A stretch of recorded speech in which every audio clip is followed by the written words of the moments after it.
সাহাবায়ে কেরাম জিজ্ঞাসা করছে মা হাযিহিল আদাহি, হে আল্লাহ রাসূল কুরবানিটা কি? নবীজি বলছে সুন্নাতু আবিকুম ইব্রাহিম, তোমাদের পিতা ইব্রাহিমের সুন্নাত।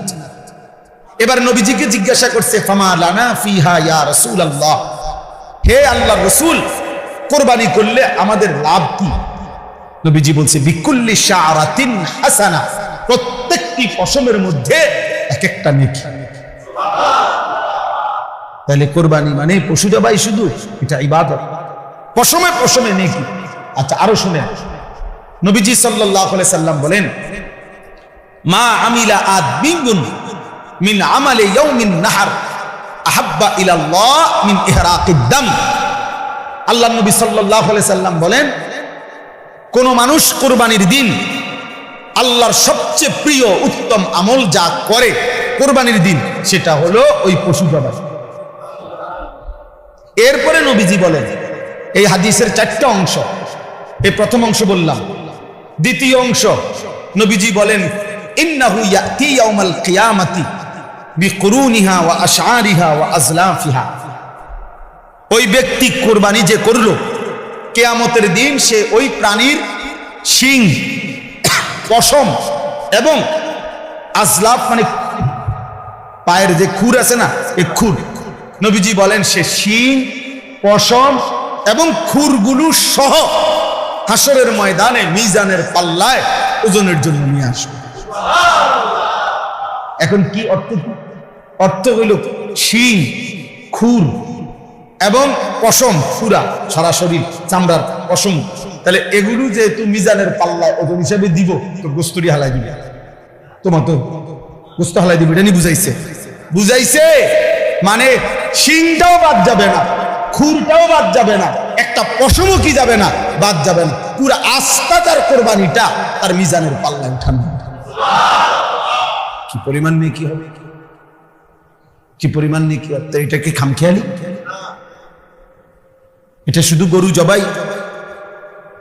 এরপরে 3 নম্বর অংশ, নবীজি সাল্লাল্লাহু আলাইহি সাল্লাম বলেন ওয়া ইন্নাদ দামা লা ইয়াকাউ মিনাল্লাহি বিমাকানিন ক্বাবলা আন ইয়াকা মিনাল আরদ।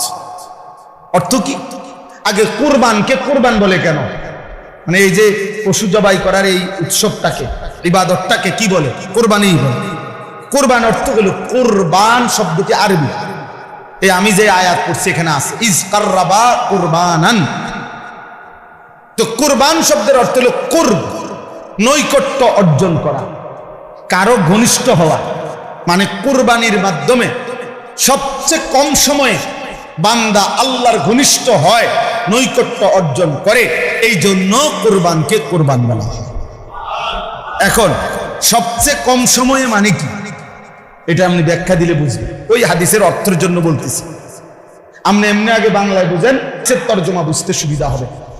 মনে করেন একটা গরু, ছাগল, ভেড়া, বকরি, দুম্বা, মহিষ, এটারে মাটিতে শোয়াইল জবাইয়ের জন্য, কেমন? এখন আপনি বলেন এই গলা আর মাটি, মানে যে গলাটা যে শোয়াইলো জবাই করার জন্য, গলাতে তো কি লাগাবে?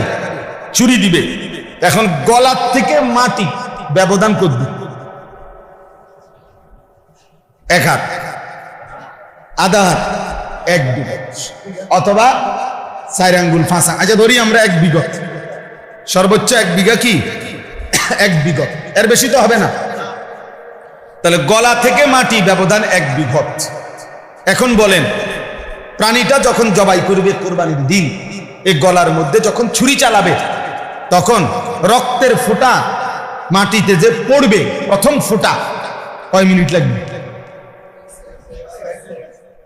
2 সেকেন্ড ধরে নিলাম, 3 সেকেন্ড, এর বেশি তো না। 2 থেকে 3 সেকেন্ডের ভিতরেই রক্ত কোথায় পড়বে? মাটিতে। কারণ কি? গলার থেকে মাটিতে একদম কাছে, ঠিক না? জবাইয়ের সাথে সাথে।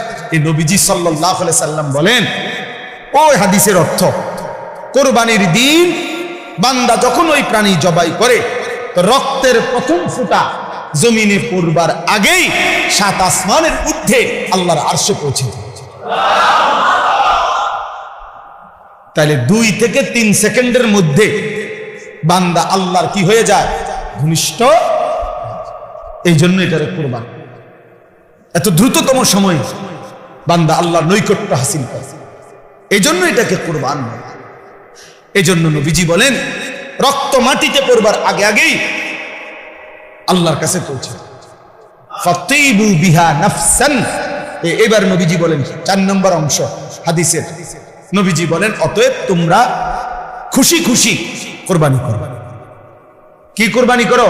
খুশি খুশি দিলে, খুশি খুশি খুশি।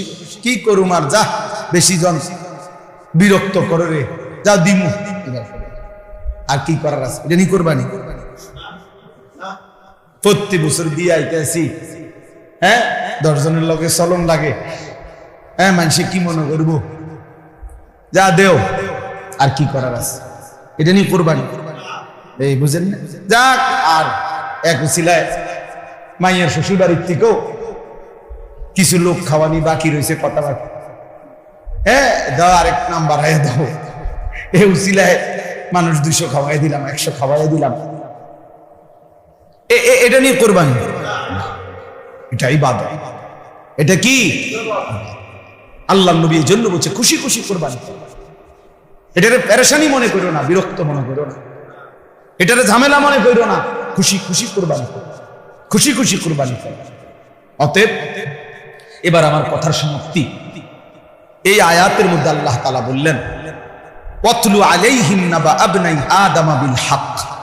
হে নবী, আপনি আদমের 2 সন্তানের কাছে, আদমের 2 ছেলে হাবিল কাবিল, তাদের ঘটনাটা আমার বান্দাদের কাছে স্পষ্ট করে বলেন।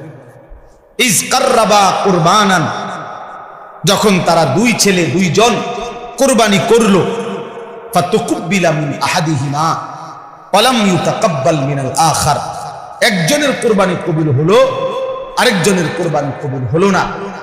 ক্বালা লা আকতুলান্নাকা, ওই যে ভাইয়ের কুরবানি কবুল হয় নাই কাবিল, সে তার ভাই হাবিলকে বলল আমি তোকে মেরেই ফেলব, হত্যা করব, আমি নারী চাই, আমি ওই মেয়েকেই বিবাহ করব, প্রয়োজনে তোকে মেরে ফেলব, আমার কুরবানি কবুল না হোক, আমি এত কিছু বুঝি না। এই তখন এই কথাটাই আজকে আমরা এই কয়েকজনের কাছে শেষ এই কথাটা বলার জন্যই করছি। আল্লাহ বলছে ইন্নামা ক্বালা ইন্নামা ইয়াতাকাব্বালুল্লাহু মিনাল মুত্তাকিন, এই কথাটাই শুধু বলছে। হাবিল তখন বলছে তার ভাই কাবিলকে যে ঠিক আছে, আমি বুঝছি তুমি আমারে মেরেই ফেলবে, আমি বাঁচবো না, তবে আমি জীবন দেওয়ার পূর্ব মুহূর্তে একটা কথা বলে যাই। বলছে কিয়ামত পর্যন্ত মনে রাখবা প্রিয় ভাই আমার, সর্বযুগে সর্বকালে আল্লাহ ইবাদত কবুল করবেন, তার গুনাহ মুক্ত জীবন হবে যাবে। ইন্নামা ইয়াতাকাব্বালুল্লাহু মিনাল মুত্তাকিন, এটা সেই প্রথম দিন বলে দিছে। তার কুরবানি কবুল হবে যে গুনাহমুক্ত হবে, তার ইবাদত কবুল হবে যে গুনাহমুক্ত হবে। মুত্তাকি, তাকওয়া, তাকওয়া মানে গুনাহমুক্ত জীবন, গুনাহ থেকে বেঁচে থাকে। তাহলে নামাজ কবুল হবে তার, গুনাহমুক্ত জীবন যার। যাকাত কবুল হবে তার, গুনাহমুক্ত জীবন যার। রোজা কবুল হবে তার, গুনাহমুক্ত জীবন যার। হজ কবুল হবে তার, গুনাহমুক্ত জীবন যার। কুরবানি কবুল হবে তার, গুনাহমুক্ত জীবন, গুনাহমুক্ত কুরবানি, গুনাহমুক্ত নামাজ, গুনাহমুক্ত রোজা, গুনাহমুক্ত জিকির, গুনাহমুক্ত দান, গুনাহমুক্ত সাদাকা, গুনাহমুক্ত ইবাদত। সুদের টাকা দিয়ে কুরবানি দিবেন, হবে না। ঘুষের টাকা দিয়ে কুরবানি দিবেন, হবে না। কিস্তির টাকা দিয়ে কুরবানি দিবেন, হবে না। লোনের টাকা দিয়ে কুরবানি দিবেন, হবে না। 2 নম্বরই পয়সা কামাইয়া, ওজনে কম দিয়া, মিথ্যা বলিয়া মাল হইলো 6 নম্বর, কইয়া লাইছেন 1 নম্বর। হ্যাঁ বুঝেন নাই? যত রকমের 900 ধোঁকা প্রতারণা করে উপার্জিত যে সম্পদ, এটা তো হারাম। ওই হারাম সম্পদ দিয়া, অবৈধ রোজগার দিয়ে কুরবানি দিবেন, গোশত খাওয়া হবে, কুরবানি হবে, কুরবানি হবে না, সিদ্ধ হবে, আর সে যাবে না। ফেসবুকে আসবে, ইউটিউবে আসবে, মাগার আরশে আজিমে যাবে, আরশে আজিমে যাবে। ইন্নামা ইয়াতাকাব্বালুল্লাহু মিনাল মুত্তাকিন, তাকওয়া জরুরি, তাকওয়া জরুরি। গুনাহমুক্ত জীবন, গুনাহ থেকে বেঁচে থাকা, হারাম থেকে বেঁচে থাকা, আল্লাহর নাফরমানি থেকে বেঁচে থাকা। অতএব আপনাদের কাছে প্রথম যে কথাটা বললাম, এই সবগুলো কথা এবার একসাথ করে। এক নম্বর কথা বলছি, নিজের ব্যক্তির সংশোধন, আখলাকের সংশোধন, ইসলাহ, এটা জরুরি। এটা কি ভাই? জীবন সুন্দর করা জরুরি। জীবন সুন্দরের জন্য মেহনত করা জরুরি। দুই নম্বর বলছি, এই হিলফুল ফুজুল যে কয়জন আছেন, এই কয়জনে উদ্যোগ নিয়ে যে আমরা শুনবি, মানুষ হইব না, মানুষ হইতো না, আপনি শুনবেন নিন্দা করেন, এই নিয়তে প্রতিনিয়ত ইসলাহি মজলিসের আয়োজন করেন। দেখবেন ইখলাস ও তাকওয়ার বরকতে আল্লাহর বান্দাদের দিলের মধ্যে ছুঁয়ে যাবে।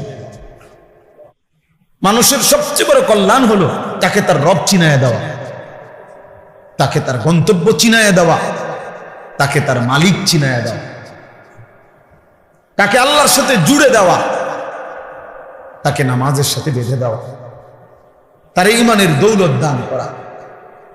এজন্য আল্লাহ নবী সাল্লাল্লাহু আলাইহি ওয়াসাল্লাম বলছেন, ওয়া ইন্নী আখিযুন বিহুজাজি, আমি চেয়েছি, নবীজি বলেন, আমি চেয়েছি কোমরে জড়াইয়া ধইরা হলেও আমার এক এক উম্মতকে জাহান্নাম থেকে বাঁচাও। কোমরে জড়াইয়া ধরে, অর্থাৎ হাত ধরলে মানুষ অনেক সময় ছুটে যায়, কাঁধে হাত দিলে মানুষ অনেক সময় ছাইরা লাগে, কিন্তু কোমরে যদি কাউরে আমজা করে শক্ত করে ধরে, এই বাঁধন ছুটাইতে কষ্ট। যেন নবীজি বলেন, আমি চেয়েছি আমার এক এক উম্মতকে কোমরে জড়িয়ে ধরে হলেও জাহান্নামের আগুন থেকে বাঁচাবো। এই ফিকির, এইটা হলো বড় ফিকির। প্রতিটা মানুষকে নেক কাজের আদেশ করা, গুনাহের কাছ থেকে ফিরিয়ে রাখার চেষ্টা করা, বাস এটা মানবতার বড় কর্ম। এটা বড় কর্ম। তারে আমি 3 বেলা খাওয়াইলাম, অথচ সে আল্লাহকে সিজদা দেয় না, এটা বড় কল্যাণ না? হ্যাঁ, এটাও কল্যাণ, তার ভালো, তার খাওয়াই না। কিন্তু মানবতার, মানুষের সবচেয়ে বড় কল্যাণ হলো মানুষকে তার মালিকের সাথে জুড়ে দাও। এই জন্য কিতাবে আছে, নবী সাল্লাল্লাহু আলাইহি ওয়াসাল্লাম বলছেন, লাল্লাহু আশাদ্দু ফারাহান বিতাওবাতি আবদিহি, আল্লাহ তাআলা সবচেয়ে বেশি খুশি হয় বান্দা যখন তওবা করে গুনাহ ছেড়ে দিয়ে আল্লাহর কাছে ফিরে আসে। আর হাদিসে আছে, নবীজি বলেন, কোন বান্দা যখন গুনাহ ছেড়ে দেয়, নাফরমানি ছেড়ে দেয়, তওবা ফিরে আসে, সিজদা দেয়, গোলামি করে, আল্লাহর নাফরমানি ত্যাগ করে, খোদার কসম নবী বলে, আল্লাহ তখন ফেরেশতাদেরকে বলে, আমার আসমান সাজিয়ে দাও, জান্নাত সাজিয়ে দাও। তো ফেরেশতারা আসমান সাজায়, জান্নাত সাজায়, আর বলে, আল্লাহ আসমান কেন সাজাইলেন, জান্নাত কেন সাজাইলেন? তো আল্লাহ তাআলা বলে, আসলাহাল আবদু মাওলাহু, আল্লাহ তখন বলে, শুনো ফেরেশতারা, আজকে এক গোলাম যে তার মনিব থেকে বহুদিন যাবত ভাইগে গেছিল, পলায়ন করছিল, আজকে সেই ভেগে যাওয়া পলায়ন কৃত গোলাম তার মনিবের সাথে সম্পর্ক ঠিক করে নিছে। আমার এক গোলাম বহুদিন আমারে সিজদা দেয় নাই, আমার হুকুম মানে নাই, আমার নাফরমানির উপরে ডুবা ছিল, ভয় আমার থেকে দূরে সরে গেছিল। আজকে আমার সেই গোলাম, আমার সেই বান্দা, আমার থেকে যে ভেগে গেছিল, আমার ভেগে যাওয়া বান্দা আমি মালিকের সাথে তওবা করে সম্পর্ক ঠিক করে নিছি। আমি এই খুশিতে আসমান সাজিয়ে দিলাম, জান্নাত সাজিয়ে দিলাম। তাইলে আল্লাহ তাআলা সবচেয়ে বেশি খুশি হয় বান্দা যখন আল্লাহর দিকে ফিরে আসে।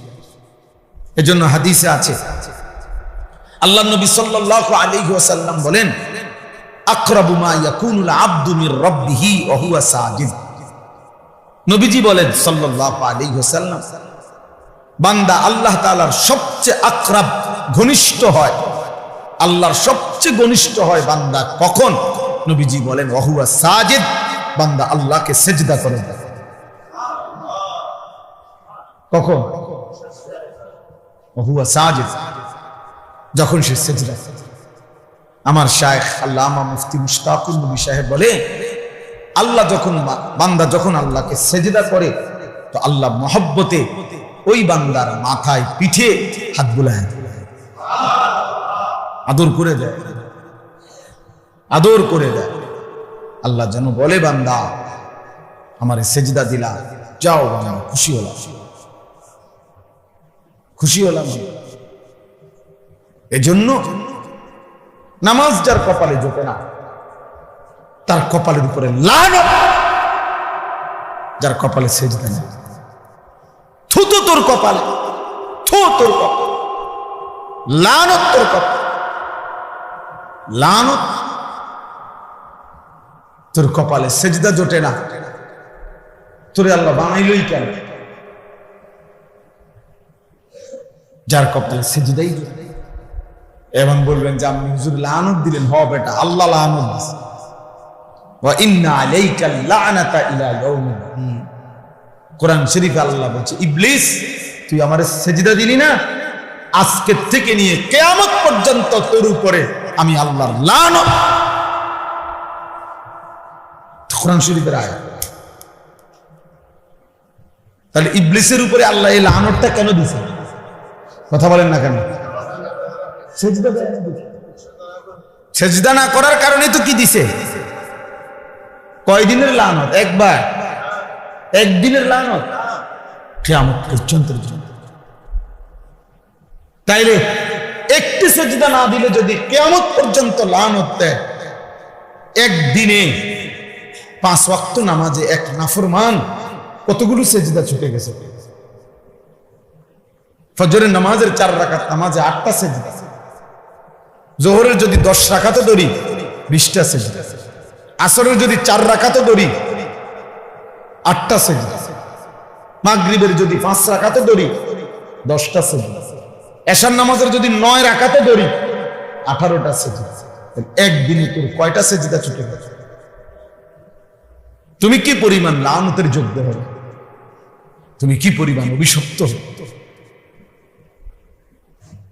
আল্লাহ আমাদেরকে বুঝ দান করে। এই জন্য প্রিয় ভাই বাবা, আমি এই জন্য প্রথমেই বলে নিলাম, 10 জন হোক, 5 জন হোক, 50 জন হোক, এটা কোনো কথা না। এক আল্লাহর বান্দার ফিকিরও বলা দরকার, একজনের জন্য আল্লাহর কথা শোনানো দরকার, ইসলাহ দরকার, সংশোধন দরকার। এই বলতে বলতে, শুনতে শুনতে, বারবার বলতে বলতে বলতে বলতে ঠিক কখন কার পরিবর্তন হবে, ঠিক কখন কোন দিন কে বদলে যাবে, সেটা মূলত আল্লাহর ফয়সালা। আমাদের দায়িত্ব বলতে থাকা, শুনতে থাকা, আয়োজন করতে থাকা। মূলত ফয়সালা, হেদায়েত কে দিবে? আল্লাহ। এতদিন ধরে ওয়াজ করি, কোন মানুষ তো ভালো হয় না, না মানুষ সবাই ভালোই যাইতে হবে, এটা জরুরি না, আমার বলা জরুরি।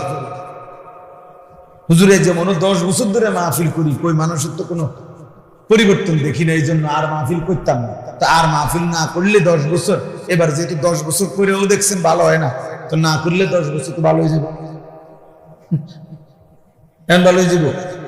তাই আমার দায়িত্ব তো এটা, আমার দায়িত্ব তো কয়জন হেদায়েত পাইলো না পাইলো এটার হিসাব করা আমার দায়িত্ব, আমার বলা দেয়, বলতে থাকে। এই জন্য আপনারা রাসেল ভাই সহ আমারে বলছে, আমি ডেট দিছি, বাকিরাও আমি হয়তো সবাইকে চেহারা তো চিনি আলহামদুলিল্লাহ। আপনাদের এই হিলফুল ফুজুল নামে আপনাদের এই আয়োজন আপনারা ধারাবাহিক করবেন, ধারাবাহিক। 5 জন যদি আপনাকে সদস্য হন, আপনারা আগে নিয়ত করবেন যে দোস্ত আগে ওয়াদা করো আমরা 5 জন শুনবো কিনা। যদি বলেন তো 5 জন, তো হুজুরে কইয়া লইবেন আগে, হুজুর আমরা সদস্য হইলাম 30 জন, বা আমরা 10 জন নিয়ত করছি পাক্কা যে আমরা ওয়াজ শুনবো, আমরা 10 জনের লেগে কইলেন। কথা বুঝেন নাই?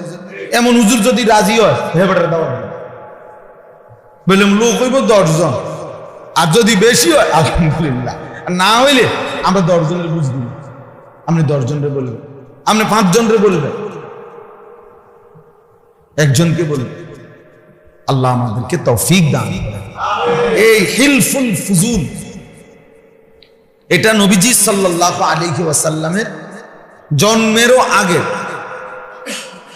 সংগঠন, আরবের একটি সংগঠনের নাম মূলত। অর্থাৎ আরবের মধ্যে ফজল নামে, একই নামে তিন ব্যক্তি ছিল, তিনজন ব্যক্তি ফজল নামে, তিনজনের নামে ফজল। এই তিনজন ব্যক্তি একই নামের, ওনারা একসাথে অঙ্গীকার করছিল। হিলফুন মানে হলো ওয়াদা, অঙ্গীকার, শপথ। আর এই ফুজুল মানে হলো ফজল নামের তিনজন, বুঝছেন? এটা কিন্তু অনেকখানে এই সংগঠনের নাম আছে, দেখেন না? এই জন্য বলতেছি আর কি, সবার ভালো হবে। অর্থাৎ এই একই